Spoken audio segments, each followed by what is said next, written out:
What up, our little honeydews, and welcome to Sippin N Bitchin, where the drinks are icy and the book talk is about to get really spicy.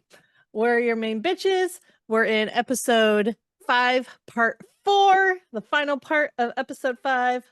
Let's do this. I'm Sam. And I'm Steph, and I get to talk about the very upcoming spicy. Of course, I'm not going to read it all because, well, that's for a special clip only patrons can potentially listen to. I will gladly do a Patreon episode of us just talking about the joining, man. Oh, Because if 100%. you read the chapter notes, I was way too happy writing the chapter notes about the joining. That is also very true. But we're going to chapter 43, which is not the joining chapter yet. They return to Padonia. And Malik is placed in the stables. Creepy. Honestly. I'm sorry, I'm so distracted by Sam's notes that crack me up. So they return, and then the joining is obviously in the next chapter, but it's kind of like the lead up to the joining. And it's kind of just like what the anticipation, it's very like a anxiety, like I know this needs to happen. It is what it is kind of thing. And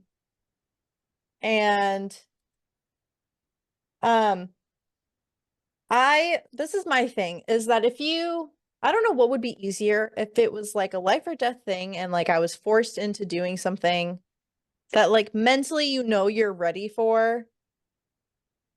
Because I feel like them planning to do this, I know how big of a deal it is, so I get it, but I feel like I would think way too much. I would get too much in my head to like even want to entertain this idea.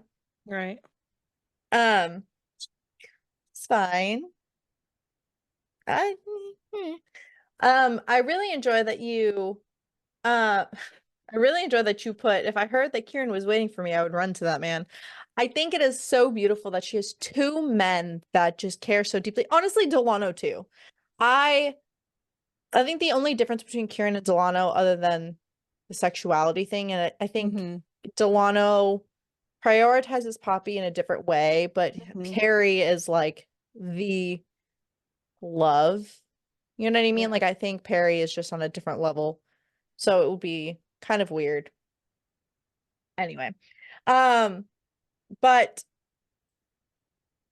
Cass is just telling Poppy that he's in love with her and that I'll always be in love with you from now until our last breaths. And honestly, like, same. Love. We love. And Poppy is having this moment of seeing Kieran shirtless, and she goes, I'd seen him shirtless hundreds of times, somehow without even a stitch of clothing, but it seemed different now. Because she had just been sleeping, so then she just kind of gets like back into reality, and they're like, he's like, I was beginning to wonder if you were going to sleep the whole day away.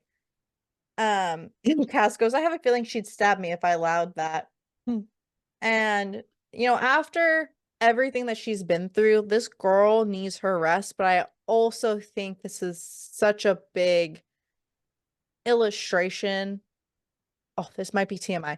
I don't want to describe the culling as like a period for a woman. But like instead of like the jaw hurting, it's like your back hurting, you're tired. I mean, this also isn't like universal for every woman, but like you have symptoms, and I just feel like a girl is going through a lot. She's growing in terms of power. She's growing as as a person. Like a pregnancy. Yeah, well, I don't know what that's Because it like. happens the pain happens on and off for a while. It gets worse the closer it gets. Yeah, That's also fair. And so we're reaching the end of this chapter where they're in this beautiful area by a river. Pond? Is it a river or is it a pond? I think it's a river. I think it's the River of Rain. River of Rain. Yes. I was like, couldn't think. River of Rain made more sense. But they're gathering, they're getting ready to do all of this, and Cass is just like, going to ask you again, going to ask you a lot. Are you sure you want to do this? And she has to vocally speak her consent, which I think is a very great Yeah. practice in general. Um, We and love consent. we do love consent. And Cass goes, nothing will happen, absolutely nothing that you don't want to take part in, no matter what you think we may want or what you feel from us. And Kieran goes, we expect nothing. And Poppy goes, I know, I'm safe with both of you. Kieran goes, always, and Castile goes, and forever. And I Definitely getting just that tattooed. and Poppy has a ridiculous surge of emotion swell in her throat, and with my senses locked down, I knew the sweet rush was all mine. Tears crowded my eyes. I loved them, both of them, in different ways and for different reasons that I didn't understand, but I really did, and that knowledge left me feeling unsteady. Um, and Cass's hands we're just gonna and Cass goes, you can open your eyes whenever you're ready. And Poppy feels stares as if they were physical caresses, soft and warm and worshiping. Mhm. And she's staring, very nonchalantly, of course, at these two beautiful men. And she goes, I'm ready. And both seem to draw in the same breath, and together they came to me. And during this whole thing, other Wolven are around, but like They're not protecting them. there, but they're protecting them, and they see it as a great honor to protect such a tradition, Yeah. and it is so beautiful. I And love that when she opens her eyes and sees them, like there's Castile, the love of her life, but then she sees Kieran and like she's just taking him in. But I love how she says nothing about Kieran was less. I I just yeah. love that she says that. But like cuz she says she felt from him the same as before, sweet and soft, not as intense as what came from Castile, but no less meaningful. Nothing about Kieran was less. And it just solidifies that they're there for the right reasons. They're there because they care about each other. It's not just about the curse. To them, it's just about wanting to be together always. And it's more about the sacred nature, like it's more about what it stands for, and how it goes back to like something as simple as like their crest, the Atlantean crest. Like she sees them as equals, not as lesser than each other, and I think that Yeah. that's beautiful. But we go into chapter 44. Yay, joining. So it starts off as I have to kind of skim this and see what is actually appropriate for My me to notes, read. I made my notes for this very appropriate of like what to say where we could talk. I was very careful while I wrote the notes for this. So you can follow the Um, notes. Sam is super excited about this chapter being about the joining. And Poppy is just like, if I had thought it would be easy to ignore our nudity when I wasn't able to see all the naughty bits, I'd been wrong. I seemed all the more aware of it now. And it kind of starts off this kind of the beginning of this ritual and the chapter. Mhm. Kieran apologizing, and he's being so, in my Sentimental. opinion, well, it's not, we see so much of Kieran caring for Poppy, but with the joining, we see him attracted to Poppy. Mhm. Like it's a very, and not even in like a Mr. Steal Your Girl kind of way, but in like a respectful, I care about you, I see you as who you are, the Mhm. beautiful person you are kind of vibe. And he says, it's just that you're beautiful and I'm trying to behave appropriately. Hmm. At least Um, someone is. and she goes on to say, Kieran and I were attempting to behave appropriately. Apparently, Castile wasn't. He bit his lower lip, revealing a hint of fang. His lack of behaving appropriately didn't come as a shock at all. Kieran sighed heavily and, and said, no help whatsoever, man. And like, Uh, that's a mood. Um, and Poppy is feeling her cheeks heat even more. She nodded as I stopped my imagination from running wild. He explained all of this because a woven could not taken blood like an Atlantean, a blade was used to draw the essence from the Atlantean, and the mark was made near the heart at the center of the chest, roughly where I felt the ether throbbing restlessly in mine.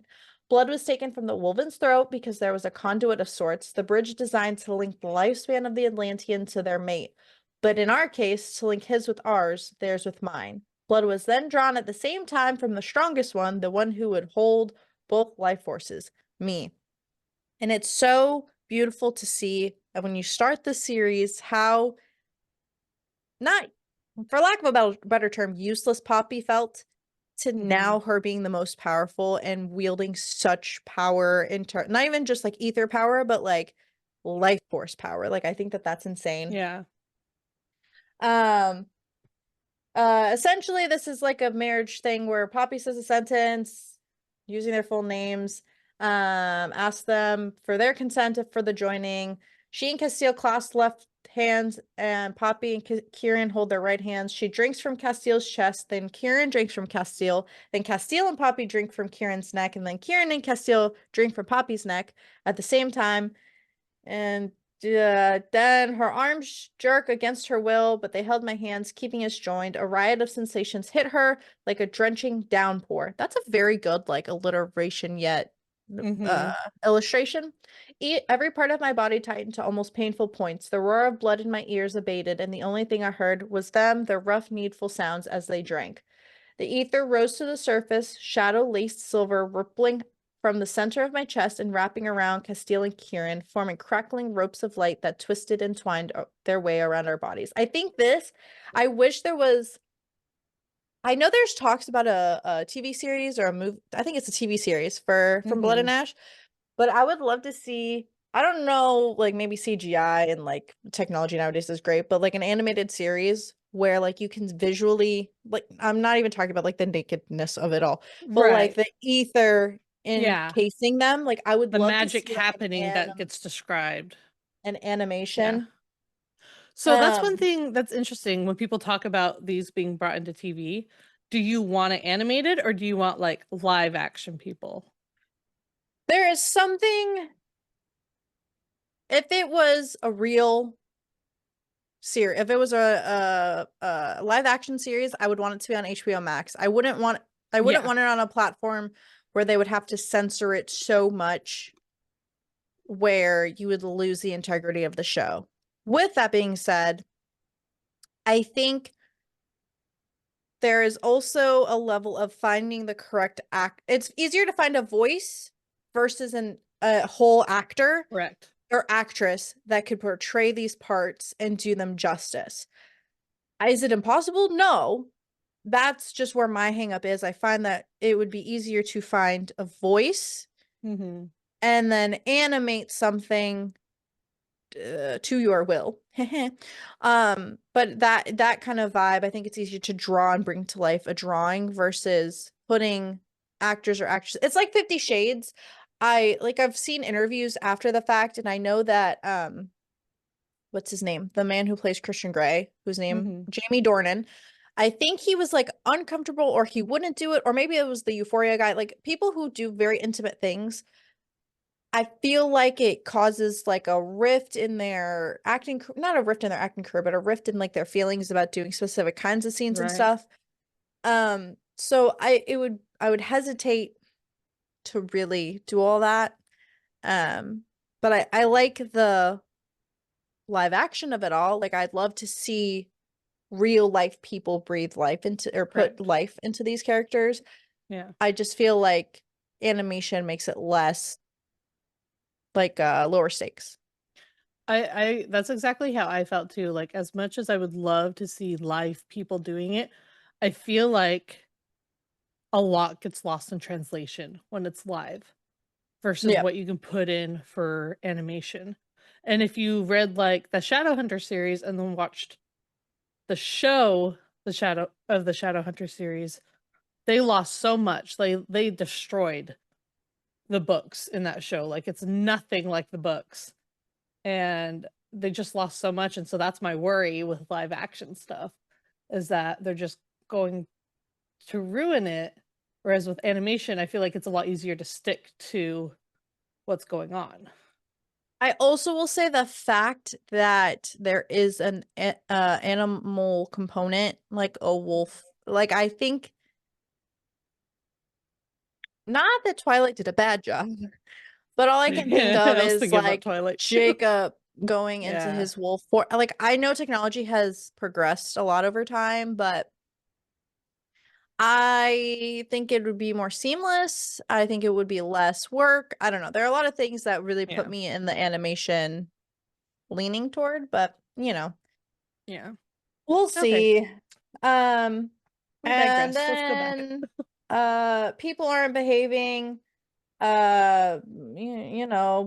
Biting and drinking happens. Sexy, sexy, sexy.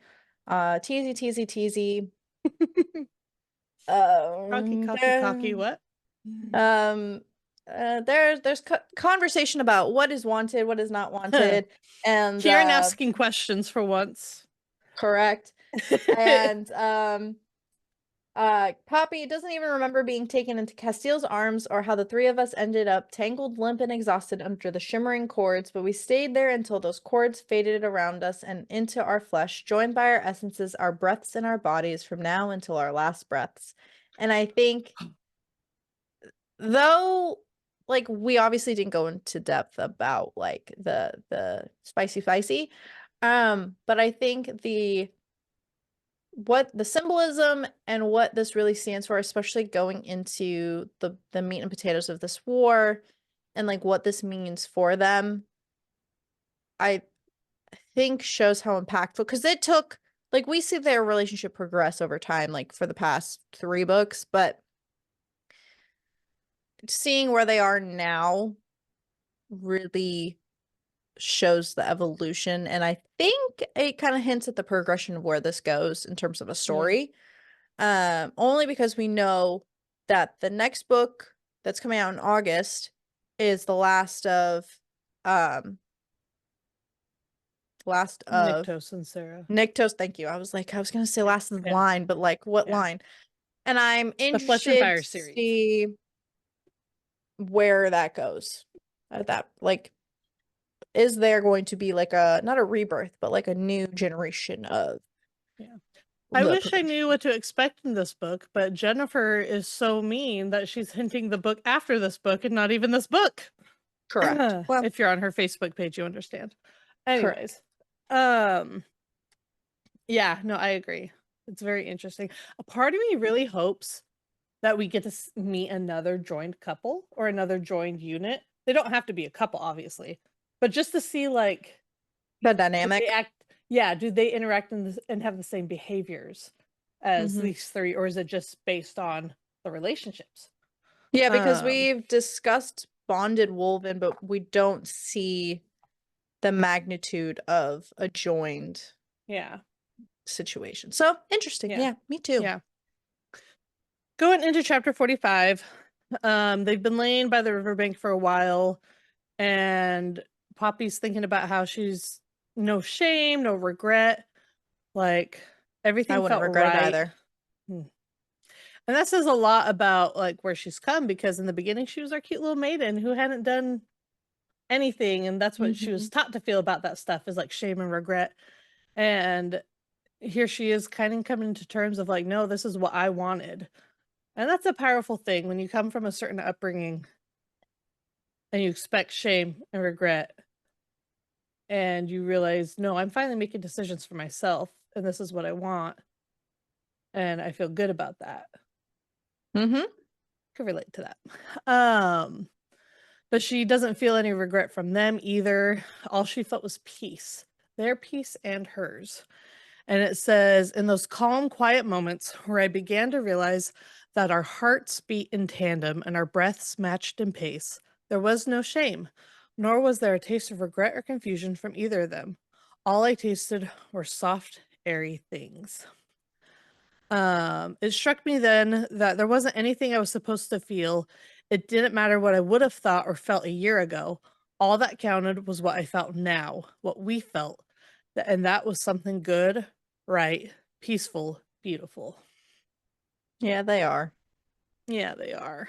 Um, they look at Kieran's arm and the mark that is there, is gone, but they don't know if that means the curse is gone. Yeah. So they have to kind of continue with their plans because they're not going to risk it for the biscuit because we love our biscuit. So yeah, they're going to continue with their plans, and they talk about how they felt during the joining, how they felt all tingly, and at first she thought Castile was saying that to be indecent, and he's like, "When am I not being indecent?"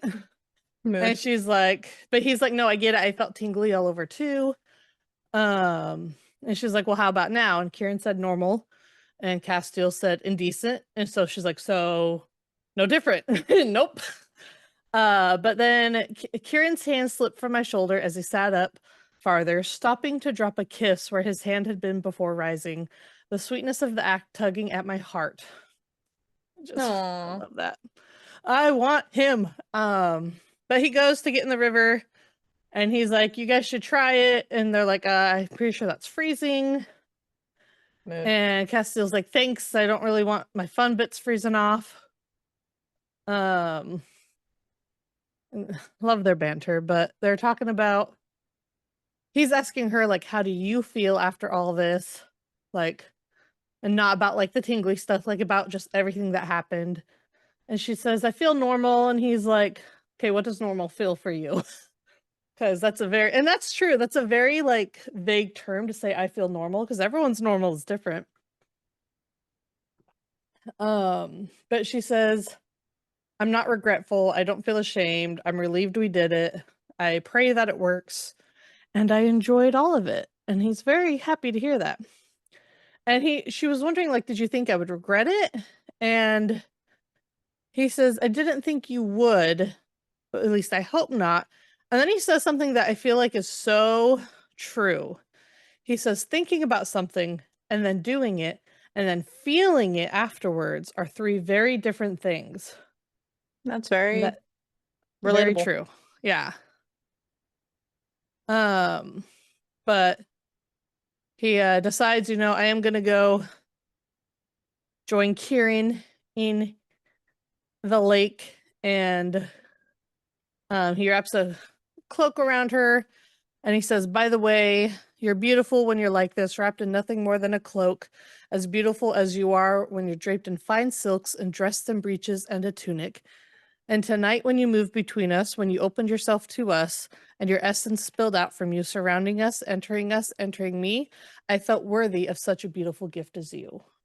Hmm. We love a man. And I love that he says, like, you could be as dressed up or as dressed down, and you're still going to be as beautiful as I see you in any of those moments. And he watches her, she watches him go into the lake, feeling all sorts of things. But this part ends off with her saying, "As I pulled the cloak tighter, desperately ignoring the hollowness slowly returning like an unwanted visitor, I prayed to the gods that slept that I was worthy of them." No, Poppy, We please. love her. I know. She's so concerned about being the harbinger, and that she's going to end up, Doom and gloom. yeah, doom and gloom. She's got that sadness going hard in her. Ah, da, da, da. Okay, so there's like a little break, and then they come back, and they're back at Pandonia the next day, like waking up, getting ready to get things moving along for them to head to Carcedonia, because they're not going to waste any time. They're having to pull some rank on people. One of them being Netta, because she was the crown regent. And in the event that neither of them could rule, Netta would ascend the throne. It said that she needed to be healthy and whole for that to occur. So Castile and I had asserted our authority and ordered Vanetta to remain at Padonia with a decent force of about 50,000 soldiers. She'd not been that pleased, but when the reality of what it meant hit her, she had appeared as if she needed to sit down, because she realized it wasn't the reality of her taking the crown. It was the reality of what would have to happen in order for that to happen. And that's a big thing to think of. Like, I would take the crown, but that would mean that the three people I care about the most other than a meal, would be gone. That is Like, true. oh, dun dun dun. Yeah. Poppy goes to check on Malik in the stables because, going and checking on a tomb god, not creepy at all. Found out she was kind of followed out there by Malik. Um,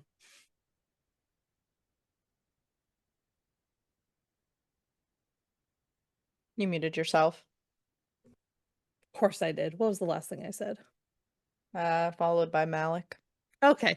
She was followed by Malik into the stables, and they're talking about the things that he had planned to do and had done, and she was saying that, like, there should be a lot of things that stop you from doing it. Like, it shouldn't just be because he's worried about Reaver burning him on all that stuff. And he said, once upon a time, I probably would have, but I'm not the same person I was then.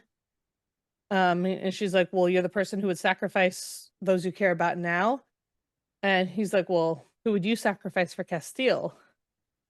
And I think she wants to say she didn't, but then there's a lot of thoughts of like, but I would if I had to. Like, that realization hits her.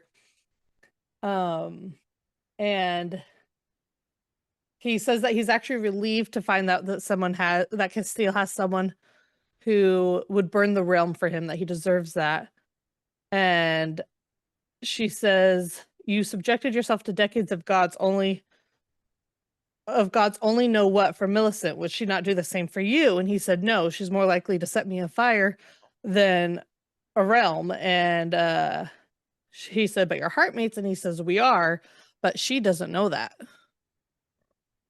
Part of me wonders how someone doesn't know that. I mean, how would you know that? I mean, that's fair. Part of me wonders if maybe she does know that. She's just not. I don't think they just haven't talked. I don't think that that's a common thing to feel. Like, I think it, like, once you court and love somebody, like, I get it, but like, I don't, Yeah. there's no blatant, at least I don't think there's a blatant way to know. Yeah. It's not like Akatar where there's like that bond snapping into place and you just know. Well, Elaine and Lucian don't feel that. We're not going to get into that one. That would have to be its own podcast episode. But she asks him, why didn't she try to kill me? She believes I'm the harbinger. She had the opportunity, especially when I was younger. And he said, Millie has never tried to convince herself that she could kill a child or her sister. She's not evil just because she's Isbeth's daughter. Mm-hmm. Poppy. And then Poppy learns about Preela and what was done to her, and how she has one of the daggers that was made from Preela's bones. And she was like, how would you know? And he said, I saw each one of her bones. I will never forget what they look like. She said he said it was gifted to Coralina, who in turn gave it to Leopold. How you came into possession of it afterwards, I'm curious to know. And she says, Victor, who's a victor, gave it to her. And he says, it sounds like fate to me, doesn't it? Mood. And then we go to Castile's point of view, and he's having to talk with his dear old daddy. But before that, him and Kieran are talking about how he would love to see everyone. Oh, that scared me. Packages are arriving at my door, and I just saw someone move out of my corner of my eye. Sorry about that.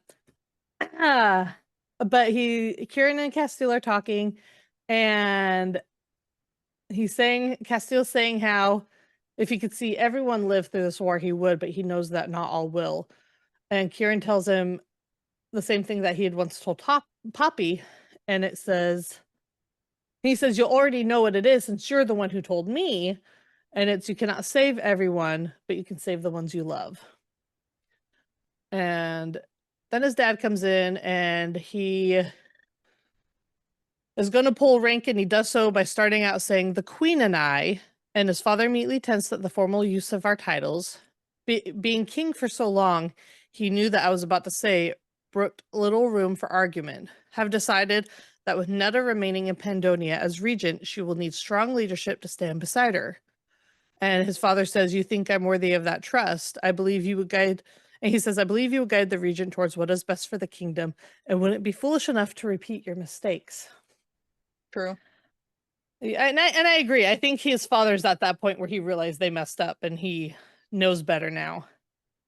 And he he's trying to be like, "Well, your advisor should remain in case." And he tells them like, "Our failure on the field occurs, Kieran won't be able to support the regent either." And his father understands what he means, and that kind of gives him some sense of relief because he knows then that his son has an extra bit of protection on him because of how strong Poppy is.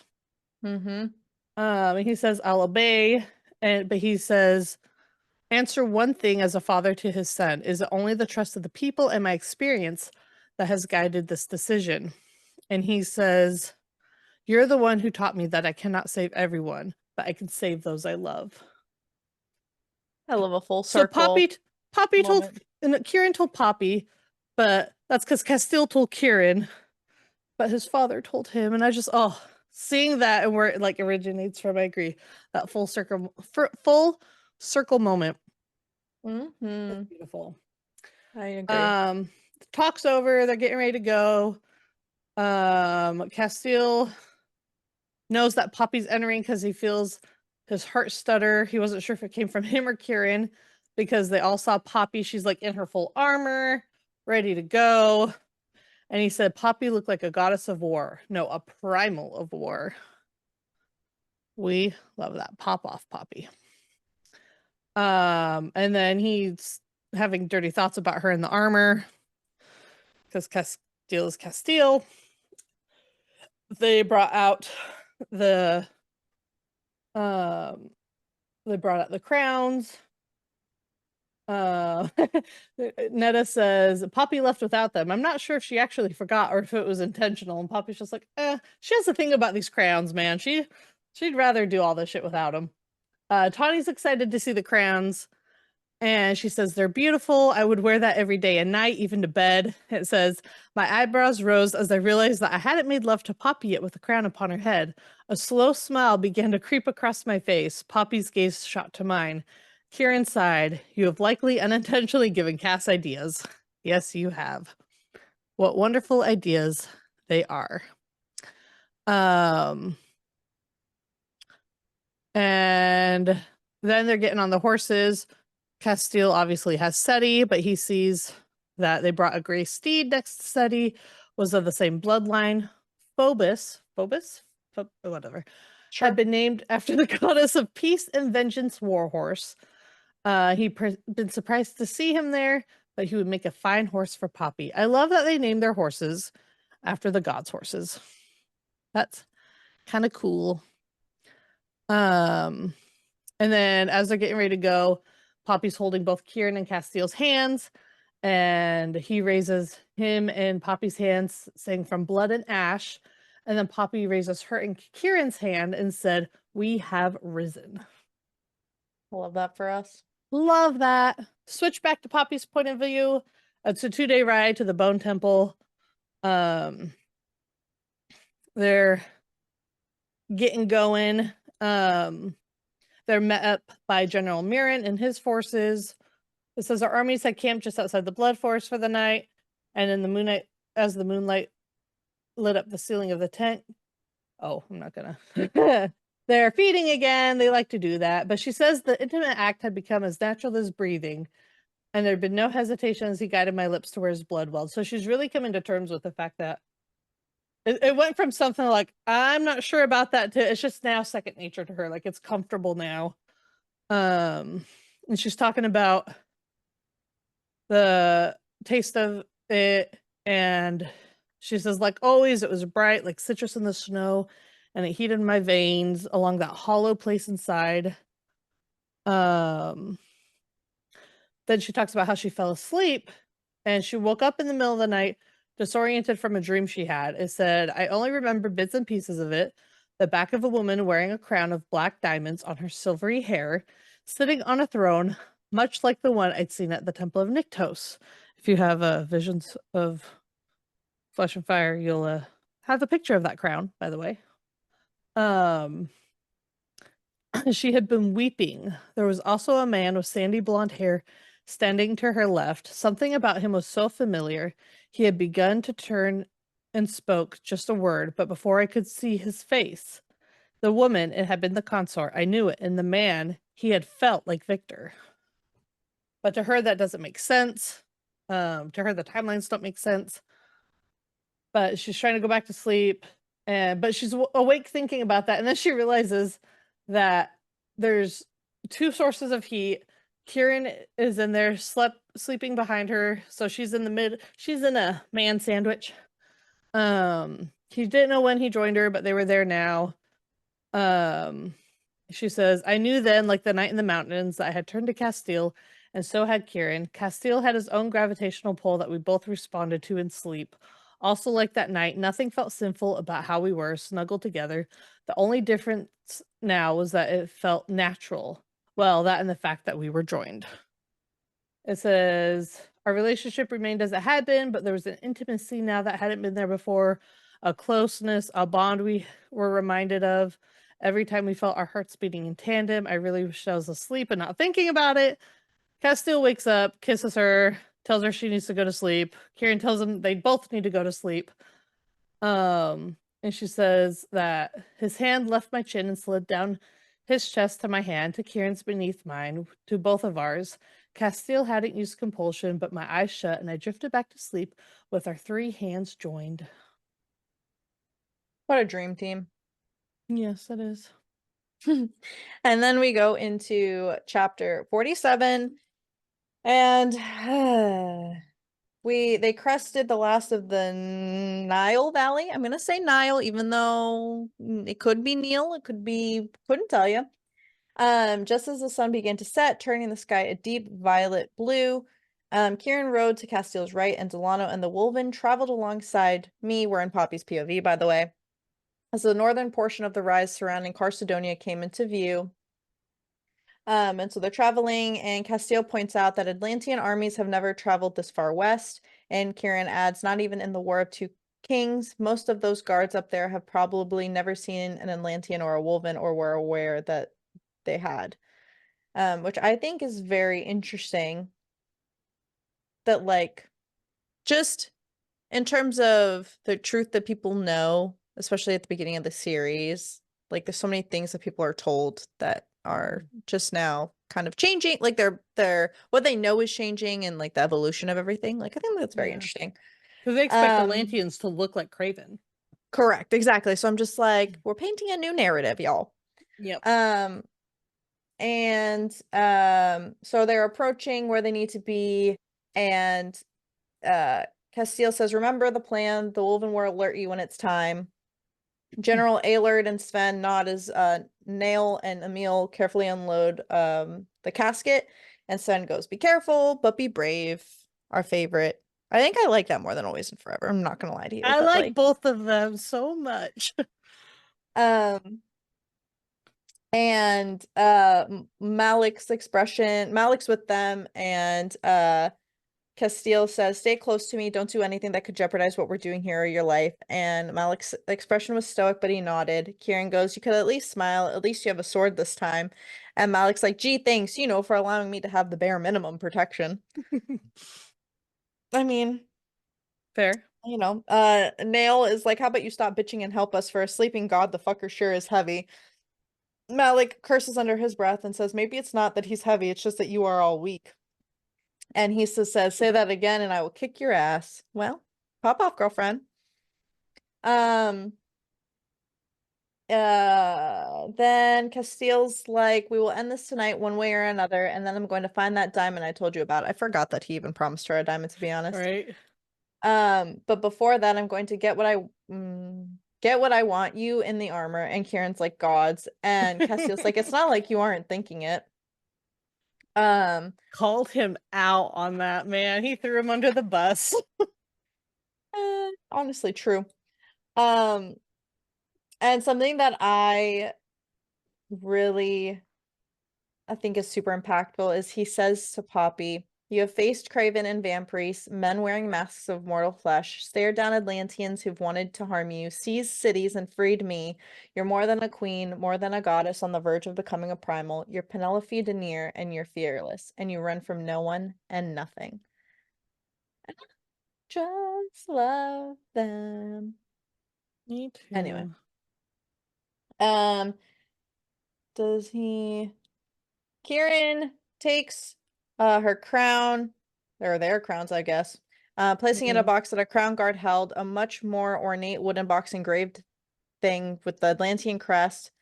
Um, he then turned to Castile and removed his crown. Yeah, they she's like takes the crowns, goes away. Mhm. And Because they don't want to have a target on their heads. exactly. So then they got the casket, and then Callum and Millie and Isbitch is here, and Isbitch goes, "You brought an army with you, and you're dressed for battle. Should I be concerned?" And she goes, "You should always be concerned." And I'm like, mood. Um, Millie is, I freaking hate Callum. Hmm. Um, so then they're going back and forth about lifting the curse, and Isbitch is like, "I need proof that you fulfilled your end of the bargain before I complete mine." And so the casket comes, and Millie comes forward. Isbitch goes, "He will sleep deeply until then. Nothing in either realm could wake him at this point." And she goes, "And yet you believe that he will wake upon being fed and then give you what you seek?" And Isbitch is like, "I know he will." And then like she's just like, "Where's your dragon at?" And she's all like, Yeah, "Don't you worry Millie's about my asking that. dragon. Don't you worry about my dragon. Reaver is safe. Reaver is away." Um, but yeah, I don't know why, like it it's very interesting, like in terms of, do I help my mom who has fucked me over royally over time, or do I help my sister who I don't even know, who probably hates my guts because I'm standing next to my mom? It's like a whole like internal battle. I'm very interested to see a Millie POV, I'm not gonna lie. I am too, but I Um, think she's always been on the side of like with the fucked up shit she's had to deal with that her mom put her through. I think for her it's an easy decision, which is why she's asking them about the Draken and giving them that subtle warning of like you should be concerned because she hasn't asked about them and you think she would have. that's Like, true too. Um,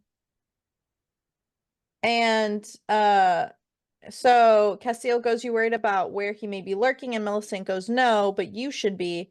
And he's like, "Why is that?"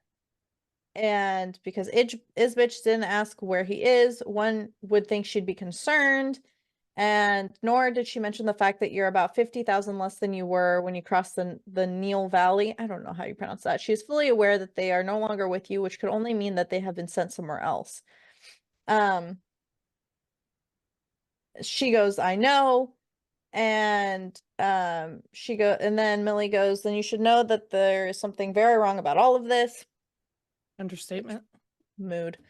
And Isbeth is having this whole weird reunion with her, the love of Very her life, creepy. quote unquote. Um, and so the curse is lifted out of Kieran's arm, and it's still unclear if the joining would have worked. And I wish they Yeah. would have bridged this gap Yeah. just for like I don't know if we I would need want it for someone to future ask reference, but that during a a Q&A polycon. with Uh, Jennifer. Yeah. I agree. Um, so yeah, so the curse is lifted, and Callum, well, he gets fucked, Yep. and honestly, it's deserved. Um, go ahead, mommy, get in the casket. Really? Well, it Anyway, says that she's basically climbing in it. So he she says, misses unlike the her queen, life. who's apparently seconds from climbing into the casket. So I'm like, go ahead, get in there. Listen to me too. Yeah, well, whatever. So Isbitch is just like, oh, where did that Just go? talking to him. She was like, "He's my heartmate, a part of me, my heart, my soul, my everything. If Nyktos had granted us the trials, we would be together." And Cassio goes, "And ruling over Atlantia." And she said, I don't think so. He was done with that godforsaken kingdom. We would have traveled the realm, found a place that we were at peace with. There we would have stayed together with our son, our children. And like they don't know if she's speaking the truth or not. And she's all like, I love you always. She's like, you know that, right? You have to, even now, as you sleep so deeply, you have to know how much I loved you. And Emil's being all like, that's really disgusting. And Kieran goes, fuck boys, awake, heads up. Because Callum is like getting his shit together. And then Isbeth comes back in with, and that's why you have to understand, you know how much I loved our son. You understand why it must be like this, that it cannot be any other way. And Isbeth Everyone's like, jerked what? her, yeah. Isbeth jerked her arm up. Castiel pulled me to his side at the first glint of a shadowstone. The jeweled belt at her waist, it had hidden a shadowstone dagger. I tapped into the ether, worried that she would turn that dagger on any number of people standing near. Isbeth screamed, and gods, that was the sound of pure anguish. She brought the dagger down into Malik's chest, his heart, and Poppy's mouth dropped open. She had stabbed Malik in the heart with Shadowstone. Shadowstone could kill a god. I remember Reaver saying as much. And Castiel's like, what the actual fuck, bro? And like, honestly, mood. Um, and everyone's really confused. And Callum smiles, and we hate Callum, Eh, so. And then he goes, thank you for doing what you were prophesied to do long ago. Thank you for fulfilling your purpose, Harbinger. Callum's pale eyes brightened behind the gold mask, and the ether, it thrummed through my veins. It wasn't exactly as foretold or how many of us understood, but prophecies, well, the details aren't always exact, and interpretations do vary. Millie was the one to be sacrificed, but she didn't ascend, so Poppy was obviously the next in line. They so Malik turns out wasn't the true king of the realms, which y'all, come on. Um, where is this? Um, Callum, yeah. Callum goes, well, Millie is confused, and she was like, that was supposed to be for me, wasn't it? And Callum's like, you succeeded where she didn't, and I've been waiting a long time for you. He's been waiting for the sacrifice, the balance the array always insist upon, waiting for the one born of mortal flesh on the verge of becoming a great primal power. You arrived as promised, but you weren't the only one. As long as both shared the blood of the primal of life and were loved, it would restore him, in italicized. She just needed you, someone of his bloodline, to find Malik. We all know that Iris surely wouldn't have done that. We'd have had to free him, and well, he's kind of pissy to say the least. Well, no fucking shit, he's pissy. Honestly, it makes sense that he's Poppy's father. Yeah, so then Poppy is thinking about the prophecy, the bringer of death and destruction, and not death and destruction, but the bringer of it. And she just fulfilled that prophecy, and they're all like, well, fuck. Hate prophecies, man. And Castile, I swear to God, this man, he goes, but I want to point out that I always said you are not death and destruction. I'm like, not the time, my dude, not the time. Then it's more like why Isbeth had waited until this time to exact her centuries-old plans. She'd had to wait until Poppy entered the calling so she could. It wasn't her on the altar. Malik wasn't the true king. It was this whole shit's like a whirlwind. Yeah, And it's a lot Callum's real fast. head swings to Isbitch and goes, she is the harbinger, the warning. And he goes, what did you think, dear? That she was the only one who would destroy the realms? A primal born of mortal flesh? Her? Seriously? At any other time, I would find that kind of rude. No offense meant, your highness, because he's an asshole. It's just that it would take eons for you to become that powerful, and that was if the power didn't drive you mad first. And I wish we could kill him, but unfortunately we can't. This whole time he has too slept fitfully, kept well fed under the temple of Theon. And I'm like, Disrespectful. yeah, I was like, we like Theon, so this is some bullshit. He had to be strong enough to awaken, and he was. Callum dragged his teeth along his lower lip. When you shed the mortal flesh and began your ascension, it freed him. And soon, when Malik takes his final breath, he will be at his full strength. And all these years, all these centuries and centuries, he's been waiting, sleeping even more restlessly after your birth, sensing you, feeling you. He's been waiting and waiting for the proverbial key to his lock, for his pretty Poppy to pick and watch bleed. Where have we heard Yep. before. And the chapter ends with Delano's imprint brushed against my thoughts. Something's coming. And she goes, no, someone was already here. Death, destruction, stale lilacs. Oh my gods. The dread exploded into panic as I jerked this to the side. Colas. Dun dun dun. Okay, And then here's a we big boy go. chapter. I know. Big boy chapter. So many things happen. A blast of energy rippled out of Malik, unseen but felt, dark, oily, suffocating as it slammed into us. There was no warning, no time to prepare. The statues of the kneeling gods exploded all down the temple. Castile and I skidded back several feet into Kieran. He caught both of us while Malik lost his balance and went down on one knee. Millicent was knocked against the pillars, twisting at the waist. I saw Delano and several of the Wolven hunched low to the ground, their ears flattened and their teeth barred, and that lingering energy, it made my skin crawl and smelled of stale lilacs. Everyone seems fine. It's fine. Nothing's crazy, but everything's crazy. Everything's going to hell. Yeah, so then honestly, this is such an accurate description of what they're doing, but it's time to play red light, green light to get the knife out of Malik. And then they're like, something's in the ground, and Callum's like, not something, the true King's Guards, the Decai. Which I don't think, do we hear about the Decai in the prequel? Yeah. We do, right? We Okay, do I in the wanted to make sure first that wasn't. book when they're attacking the harbor. I It's just just want to make shortly sure. after they found out what Sarah was there to do. That's okay. Yeah, I was gonna say I thought we did, but Yeah. They're gross. they are gross and creepy. And one of the Decais leap into toward Emil, but his reflexes were fast. He plunged his sword into the creature's chest. Silvery ether swirled down my arms as Castile spun, cleaving the head off of one as Delano leapt over a fissure, colliding with a Decai that had gone for Malik as he helped Millicent sit up. Oh god, this is such a big boy chapter. I'm so sad. Yeah. Um Oh, yeah, this is where all my bolds are. Yeah, have fun. yeah.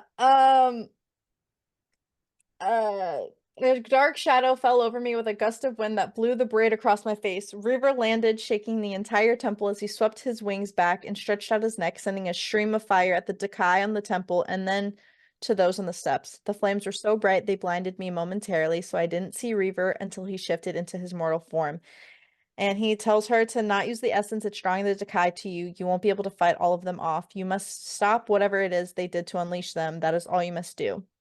And so they learn that it's Malik dying. He dies and Colas will be at his full powers. And River's like, if that happens, y'all better just pray for death. So y'all need to go. Mm-hmm. And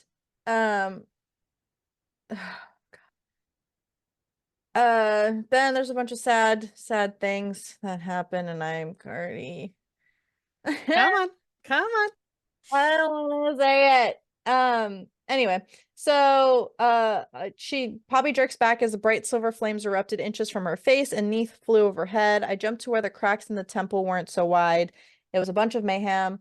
She catches sight of Hisa, her helmet gone and blood dotting her face as she shoved her sword through a Decai. She spun, her eyes meeting, and she's cut off, ending in a gurgle. We both looked down at her chest where a shadowstone blade protruded. The soldier yanked the blade free and Hisa folded, her body hitting the ground, limp and her eyes open. I knew that if a Shadowstone dagger to the heart could kill a god, it surely killed an Atlantean quicker. And then Milla is all like, the dagger! And Poppy's all like, but Hisa just died! Yeah. Thank goodness for Millie. She's like trying to keep all these children on track of like, yeah, shit's happening, but guys, the dagger. Then the Decai takes Rune down. And she tries to search for Rune with the Notum, and that's not nothing. Whatever. Then we're still trying to get to, by the way, we're still trying to get to Malik at this point. Yep. And then Emil's all like, nail, and then Crimson streak through his stomach, and Emil's all like, fuck, and Nail was down on his back, his hands open, his armor torn apart, and we lose Nail. And Castile's all like, no, and Millicent's all like, get to her. So like fucking crazy, dude. And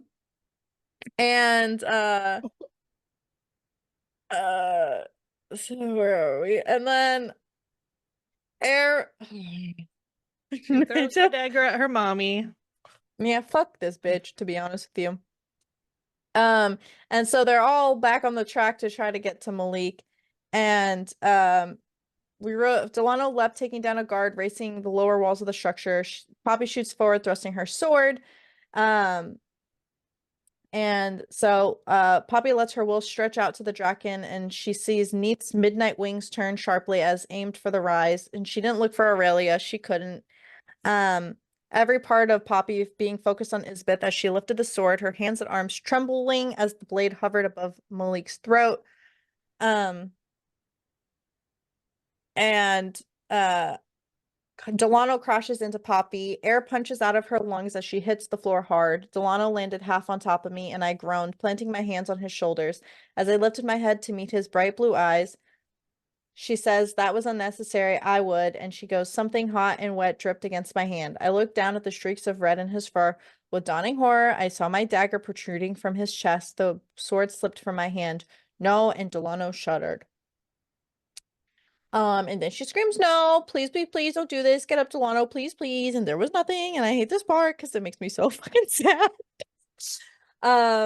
That was really the worst thing. Like, that was the biggest punch in the gut that Jennifer could have given us. Honestly, grabbing Delano, I pulled him away from the edge as someone screamed. Emil stumbled back, his sword slipping from his hands as he went down on one knee in front of the revenant who had speared him through the chest. Kieran was suddenly there, his mouth open in a roar as he swung his sword through the revenant's neck. This is literally like any bad thing that could happen to any person you have grown a connection to is literally happening. And Isbeth goes and says, "I told you, my daughter, I said you would give me what I want." And Poppy, this POV from Poppy, that fissure inside me that had broken open upon Victor's death tore wide now, coming from that hollow place inside me. My entire body jolted as grief-laced fury poured out of me, icy and endless. The sword fell from my hand as my other slid away from Delano. Rage joined the essence of the primals, pressing at my skin as I rose and slowly turned. I looked at Isbitch, and as I raised my sword above Malik once more, and I screamed. Energy pulsed out from me, crackling and spitting as it spilled across the floor and slammed into Isbitch, knocking her back. She lost the sword as she caught herself. The temple shuddered as ether pulsed from me, smacking into the Decai drawn to me. And Isbitch is all like, "Don't make me do this." And Poppy's all like, "I'm gonna kill you, rip you apart because you're a bitch." And Poppy sucks in energy as she sees Millicent trying to fight to get to Malik. Isbitch lashes out. A pulse of light struck her leg and splintered off, striking Millicent as she grasped the dagger protruding from Malik's chest. She spun back, landing in a pool of blood near a toppled pillar, the blade limp in her hand. "Betrayed by both of my daughters," Isbitch wiped the blood from her face. "I'm so very proud." Isbeth says, "I chose Malik. It had to be him because I couldn't kill you. I wouldn't because I love you." This is her demented love yet again.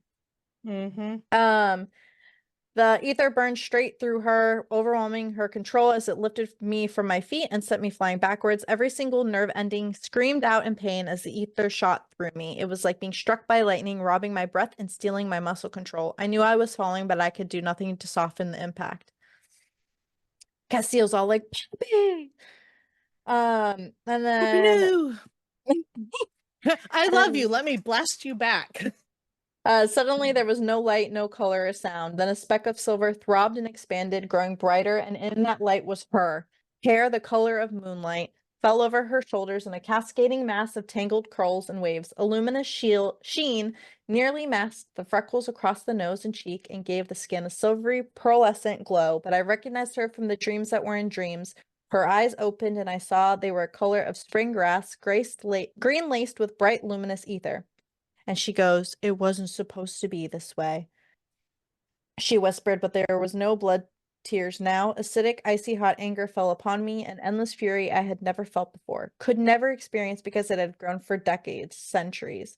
My body spasmed as I remembered what Reaver had said, what Victor had told Tawny, the beginning verse of the prophecy. Born of mortal flesh, a great primal power rises as the air to the lands and seas, to the skies and all the realms, a shadow in the ember, a light in the flame, to become a fire in the flesh, to speak her name is to bring the stars from the skies and topple the mountains into the sea. And Tanya's all like, he told me you already knew her name. Um, but those weren't the only words she'd spoken to me. I now remember she had told me her name. She had begged me to wake her. How could the consort be so powerful? Because she was no consort. She held my stare and smiled, and I understood. She too had been waiting. I threw my head back and screamed the name, not that of the king of gods, but the queen of gods, the true primal of life. Freaking chills, man. Just knowing everything. Oh, this last book gives me so many chills. Um, I was not. Oh, I was disrespecting Crescents. I was like, I wasn't disrespecting anything. I was disrespecting. I put yes, the crossover we've been waiting for, highly anticipated, more than that bullshit ass Crescent City. Listen, the third Crescent City was not it for me, dog. no. We love Sarah J. Maas, but we do not love Crescent City as much. Yeah, correct. Chapter 49. And I know we called 48 the big boy chapter, but really they're all big boy chapters from here on Toward out. the end, correct. Yeah. This is where everything is like boom, boom, boom coming together. Um, so that happened. It said Castile whipped around, blood sprang into the air as a bolt of lightning struck the temple, struck me. This is where like I don't know Pokemon very well, but if I had to describe it to anything, this is her evolving. This is her. That's where we're going with this? That's what I Okay. thought of. Okay. I don't know why. And I don't even really know Pokemon. Um, Listen, I grew up with three brothers, okay? Anyways, it Fine. says, my clothing ripped as every cell in my body lit up, and the pain, it was all consuming. It would kill me, it would kill them. My lungs seized, my heart stuttered. It was the realm. It wasn't the temple didn't tremble, it was the realm that shook violently. Weight settled in my shoulder blades, entrenching itself deeply, burrowing all the way to where the ether throbbed and swirled. My blood cooled and then heated. A hum hit my bones and spread to my muscles. My skin vibrated. A crack of deafening thunder rolled overhead. The air charged and my body changed. It started with a rumble inside me and then became a roar, like the sound of thousands of horses racing towards me, but no horse or soldier stood. It grew and grew as I pushed myself onto my now bare feet. All over my hands and arms, splotched with shadow and light, churned inside my skin. I lifted my eyes, seeing a strange shadow before me, the outline of my head and my shoulder, and two wings. Mm. My entire form was suddenly nothing more than crackling, flaming silver light and endless shadow. And she could feel Castile and Kieran's awe, and we love that. And it says thick shadow-filled clouds appeared, wind whipped, blowing my hair back, tugging at my torn clothes, and the wind, it smelled of fresh lilacs. We No love a more of this fresh stale lilac lilac. shit. It's fresh lilacs. Definitely. And then we have Nectus entering the chat. Oh, I Great missed black and you. gray shape several times larger than SETI flew out of the chasm in the air, its wings so massive that they momentarily blocked the rising moon. Another deafening roar tore through the air as the Draken glided over the temple, opening its powerful jaws. A stream of intense silvery flame erupted, spinning into a funnel that slammed into the creature climbing the rise. Nectus, Castile rasped. My entire being focused on Isbeth. She stood behind the altar, almost transfixed, and the endless fury I felt from her joined mine. Her, Seraphina, the true primal of life. Oh, that's the first time they said her name. I love Finally. it. Only took the second to last chapter. The ones I gotten the gift from life and healing from, not Nyctos. His gift was the shadows in my skin, the death in my touch, and the coldness in my chest. My will swept out from me, rushing over the bone temple and the grounds below and beyond. I took a step, and I did so as something infinite, something primal. Yeah, she did. I walked forward, feet bare to the blood, the shattered shields, and the broken swords, and then I glided, lifting from the ground. The battered bodies of soldiers, woven and Draken, of my friends and those I cared for, rose along with me. Delano, Nail, Emil, Hisa. And then Ithsbeth screaming like, it's too soon! What did you do? And she says, I felt myself rise as Reaver's and Malik's bodies drifted from the pools of blood, my head kicking back. And then everything stopped. The wind, the moans, my heart. The only movement was that of Nectus as he flew down the length of the rise, leaving a wave of essence-fueled fire in his wake. My fingers splayed out at my side. I gave sound to my rage, to hers. The scream that rippled from my throat wasn't mine, it was ours. I have to take moments because this gives me like, oh. The rain, Castile turned, attempting to shield Kieran, but there was no need. They wouldn't be harmed as my fury rippled above us, tearing the sky open. The rain came, blood red and drenching, and final. Blood Hell rain is yeah. back. Love And I that. love this moment because there's the Decai, and it says that she literally just like looked in their direction, they disappeared. Just Hell with yeah, one because she's a look. badass bitch. Yeah.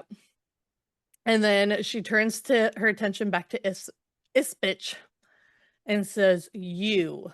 The one word drips so much power, so much barely leashed violence that a cold shiver even ran down my spine because that was me. And it was also Seraphina, her essence, her consciousness move inside me. It's That's too trippy. late, Isbeth said. I sensed it was, but it wasn't. It's already been done. And Poppy says she knew what you plotted. She saw it in her sleep, saw it all. Like, bitch, you didn't get away with anything. And then she tells her, oh, and then she's like, then she knows I did it for her son and her grandson. And and Poppy says, it was all for nothing. I lifted my hand and Isbeth's body went rigid, her mouth open but issuing no sound, no words, nothing. The clouds thickened even more as she rose, suspended several feet above the ground. It was love that made you. She would have forgiven Malik for what he did by making you, but your hatred, your grief, your thirst for vengeance, it has rotted your mind more than the blood of a god could have ever done. What you've become, what you have brought upon the realms, will not save you. What you have brought and brought upon these realms will not heal you or steal away your pain. It will not bring you glory, peace, or love. And for what you have done to those of her blood, you will be erased.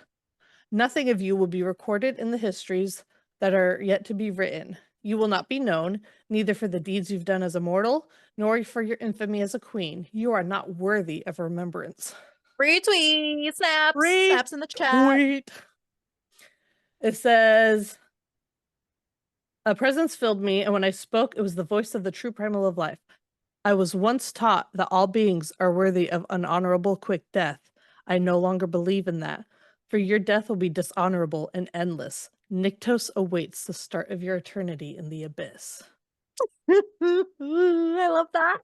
I love that too, especially knowing like what he did to Tavius in the prequel. Like, you know, he's got shit in store for her. They can be friends. In the following seconds, all I felt were opposites from Isbeth. Apathy and sorrow, loathing and love, relief and dread. I pitied the shattered woman before me, one who had been broken long ago. I hated what she allowed herself to become. And it says, I made myself watch as my mother, the Blood Queen, took her last breath. I made myself look until Isbeth was no more, until the realm fell away from me. Iconic. I mean, after all that power just burst out of you, I'd probably like, okay, I'm gonna peace out for a second. I need a nap. See ya. I'll see you in a little bit, guys. So she wakes up. Poppy and Kieran are, of course, the ones holding her and like coaxing her to wake up because we love them. They say, nice of you to rejoin us. And she feels something weird in her mouth and like goes to touch it, and Kieran stops her and it's like, before you ask, yes, you got fangs, girlfriend. They'll take a little bit to get used to. And she's like, what do they look like? And they're like fangs. And she's like, that tells me nothing. So he says, they're adorable.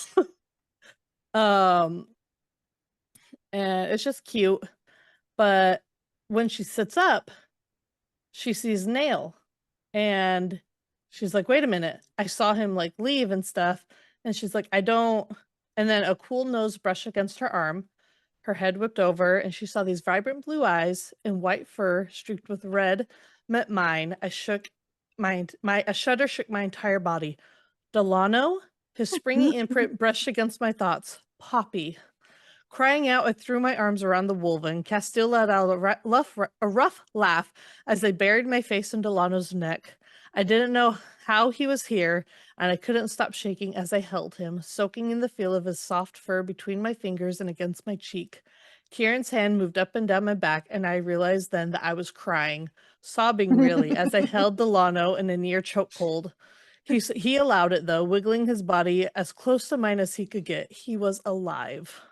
I Poppy's sobbed like, too, though. I did too.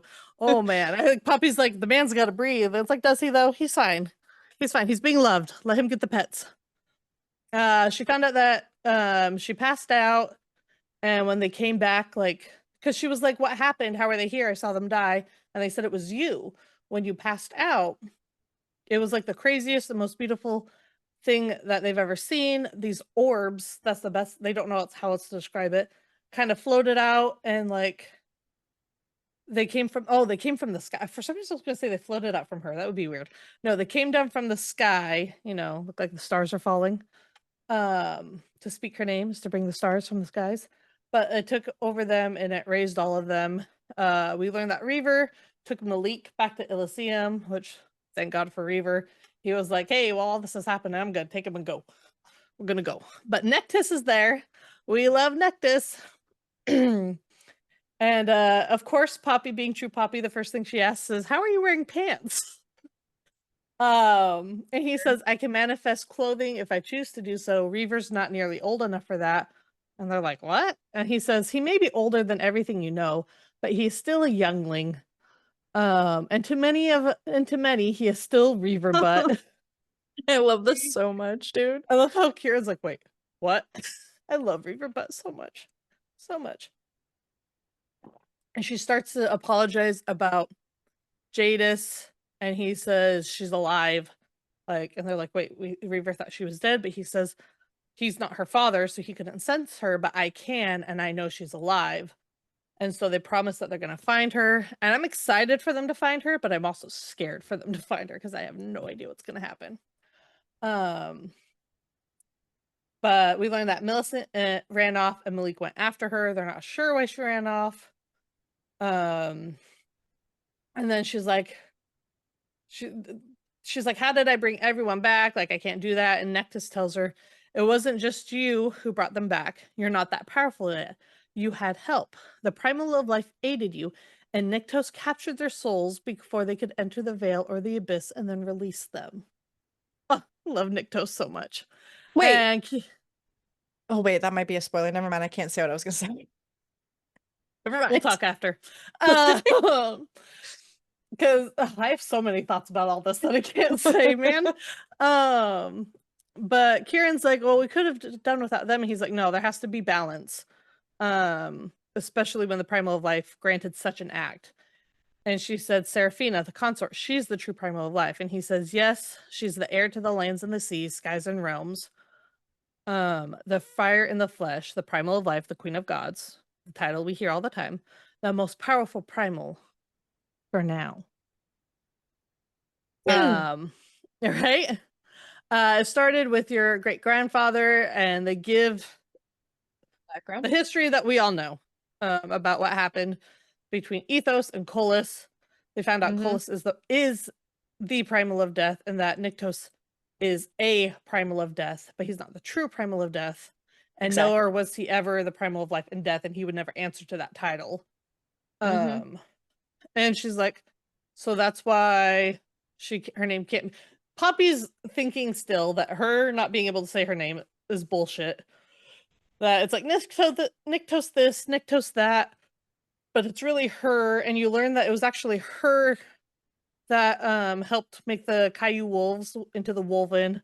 Like, Nyktos met with them, but it was her essence that gave them life. We love that so much. But then he says that the consort is the one who chose it to be this way, for her to remain unknown. And they're like, why? And he says, because of this. Everything Nyktos and the consort have done, everything they have sacrificed was to prevent this. What Colas did when he stole Ethos essence had catastrophic consequences. And when Sarah was ascended, it's like a cosmic restart. But only if a female descendant born and ascended would restart and begin anew. So it's kind of like they were like, oh, we can't have children kind of thing because if it's a girl. And it says, it begins with you and your children if you choose to have them. So basically, she was born in mortal flesh. She's the first born primal. And now new primals will start to be born if her and Cass still have kids. Yeah. So they've restarted the possibility of more primals being created, being born. What's the name of the next book? Samantha. I just put that together just now. Anyway, continue. So you made me lose my spot. So sorry. This is if they choose to have children. Yeah, I've not been scrolling down in the notes, so I'm like, wait, okay. So he's explaining what happened with Ethos and stuff and what it meant for them. So the Nyctos was supposed to be the last born primal, the consort would be the last born primal, mortal and flesh. You were never supposed to be. And Poppy's like, I'm sorry? Like, should I be apologizing for being alive? Not that she, what did she do? Hatch from an egg? Yeah, this is the part that it blows my mind when I read this. I was like, what the fuck? It's Malik and Iris were already well on their way to being born by that point. But what was done to stop Colas meant that Malik and Iris could never risk children. Malik did anyway, but that is Malik. We all got lucky before. Yeah, so the plotting that brought about your creation was not something you should apologize for. But yeah, just him saying Malik and Iris are already well on their way to being born by that point. I'm like, I have thoughts. Can't say them. Guys, I'm excited to get back into prequel after this. It's going to be crazy. We find out that Callum got away. Oh, chicken. So she's basically a loophole. He pieced out the moment he called out the consort's name because he knew what that meant.